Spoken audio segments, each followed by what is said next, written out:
قوم عاد اولا کے بعد یہی قوم سمود، جسے عاد ثانیہ بھی کہتے ہیں، نامور ہوئی۔ سب سے پہلے اللہ تعالیٰ نے قوم موسیٰ کا ذکر فرمایا، پھر قوم ابراہیم کا، پھر قوم نوح کا، اور پھر قوم عاد اولا، اور 5ویں نمبر پر قوم عاد ثانیہ کا ذکر ہے۔ اس قوم کے مسکن کو الحجر بھی کہا جاتا ہے۔ یہ 300-400 کلومیٹر لمبا اور تقریباً 100 کلومیٹر چوڑا علاقہ حجاز اور شام کے درمیان واقع ہے، اور اس راستے پر واقع ہے جو مدینہ سے تبوک کو جاتا ہے۔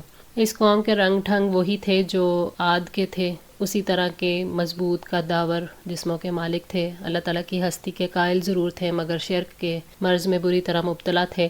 بڑی متکبر اور سرکش قوم تھی۔ ان کی نمایاں خصوصیت یہ تھی کہ اعلیٰ درجے کے انجینئر اور بہترین قسم کے سنگ تراش تھے۔ اپنے فن کا مظاہرہ ایسے کرتے تھے کہ پہاڑوں میں پتھر تراش تراش کر اپنے عالی شان مکان بناتے تھے۔ اسی طرح پہاڑوں کے اندر ہی اندر انہوں نے بستیاں آباد کر رکھی تھیں۔ قوم سمود کو بھی زبردست خوشحالی اور غلبہ حاصل تھا۔ انہوں نے صالح علیہ السلام کی تکذیب کی۔ حضرت صالح علیہ السلام کی دعوت اور سارے رسولوں کی دعوت ایک ہی ہے۔ اس طرح صالح علیہ السلام کو جھٹلانا گویا سارے رسولوں کو جھٹلانا ہے۔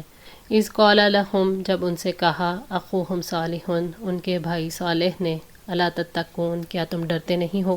قوم سمود کی ہدایت کے لیے اللہ تعالیٰ نے ان کے نسبی بھائی صالح علیہ السلام کو بھیجا۔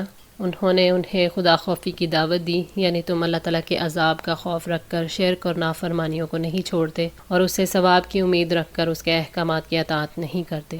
انی لکم رسول امین، یقیناً میں تمہارے لیے امانت دار رسول ہوں۔ صالح علیہ السلام نے کہا کہ میں اللہ کی طرف سے پیغام دینے والا رسول ہوں اور امانت دار ہوں۔ تم میری امانت کے بارے میں خوب جانتے ہو، میں اللہ کے پیغام میں کمی بیشی کرنے والا نہیں ہوں۔ اس کا تقاضا ہے کہ تم مجھ پر ایمان لاؤ۔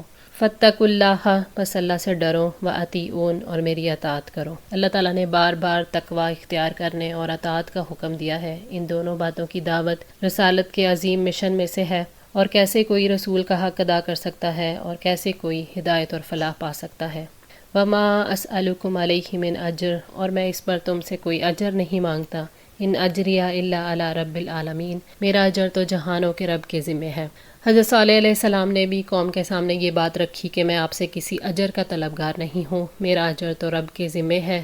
انہوں نے اپنی قوم کا عذر ختم کر دیا، ان کے شک کو رفع کر دیا کہ میری تمہارے مال پر نظر نہیں، میرا اجر تو اللہ کے ذمہ ہے۔ اتترکون، کیا تم چھوڑ دیے جاؤ گے، فیما ہاہنا، ان میں جو یہاں ہے، آمینین، امن سے رہنے والے، یعنی تمہیں نعمتوں اور بھلائیوں کے درمیان ایسے ہی بیکار چھوڑ دیا جائے گا۔ صالح علیہ السلام نے قوم سے کہا کہ تم یہ سمجھتے ہو کہ خوشحالی میں ڈوبے رہو گے، تمہیں کہیں جانا نہیں، کہیں جواب نہیں دینا، کیا تمہیں ڈر نہیں لگتا کہ حالات بدل سکتے ہیں؟ فی جنات و عیون، باغوں اور چشموں میں، یعنی باغات اور نہروں میں تمہیں ایسے ہی چھوڑ دیا جائے گا جیسے جانور چھوڑے جاتے ہیں، کہ نہ تمہیں کوئی حکم دیا جائے گا اور نہ کسی چیز سے روکا جائے گا۔ باغوں اور چشموں کی وجہ سے انسان غلط فہمی میں مبتلا ہو جاتا ہے کہ یہ سب اسی کا حق ہے، وہ جیسے چاہے انہیں استعمال کرے۔ وَزُرُوعٍ، اور کھیتوں میں، وَنَخْلٍ، اور کھجوروں میں، طَلْعُهَا حَضِیمٌ، جن کے خوشے نرم و ملائم ہیں۔ حضرت صالح علیہ السلام نے نعمتوں کی مزید تفصیل سے توجہ دلائی کہ تم اپنے ان کھیتوں اور نخلستانوں میں کیا ایسے ہی اطمینان سے رہنے دیے جاؤ گے جن کے خوشے رس بھرے ہیں۔ وَتَنْحِتُونَ، اور تم تراشتے ہو، مِنَ الْجِبَالِ، پہاڑوں میں سے، بُیُوتًا، گھروں کو، فارحین، خوب ماہر بن کر۔ اللہ تعالیٰ نے فرمایا کہ تم پہاڑوں کو کھود کھود کر گھر بناتے ہو، یہ سب کچھ محض عیش کے لیے کرتے ہو اور فخر جتانے کے لیے، حالانکہ سب کچھ امتحان کے لیے دیا ہے۔ سمود بڑے متمدن لوگ تھے، اور ان کی شان و شوکت کا حال یہ تھا کہ وہ پہاڑوں کو تراش کر ان کے اندر عمارتیں بنایا کرتے تھے۔ آج بھی مدینہ اور تبوک کے درمیان مدائن صالح، جس کا قدیم نام ہجر تھا، ان میں ان کی پہاڑوں میں تراش کر بنائی ہوئی بہت سی عمارتیں موجود ہیں۔ اس آیت میں فارحین کا جو لفظ استعمال کیا گیا ہے، اس سے یہ بتانا مقصود ہے کہ وہ یہ سب کچھ محض اپنی شان اور شوکت کے اظہار اور اپنی دولت اور اعلیٰ تمدن کی نمائش کے لیے کیا کرتے تھے، نہ کسی حقیقی ضرورت کے تحت، اور یہی ایک زوال پذیر تمدن کی شان ہوتی ہے۔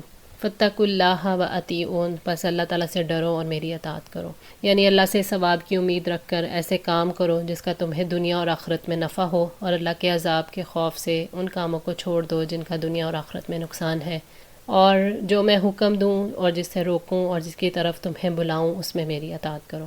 صالح علیہ السلام نے قوم کو غفلت سے جگانے کے بعد انہیں دعوت دی کہ اللہ سے ڈر جاؤ اور میری اطاعت کرو۔ آج کے لیے اتنا ہی. دعا ہے اللہ تعالی ہماری اس کوشش کو قبول فرمائے، ہماری غلطیوں کوتاہیوں کو معاف فرما کر ہماری اصلاح فرمائیں. جزاکم اللہ خیر. والسلام علیکم ورحمۃ اللہ وبرکاتہ.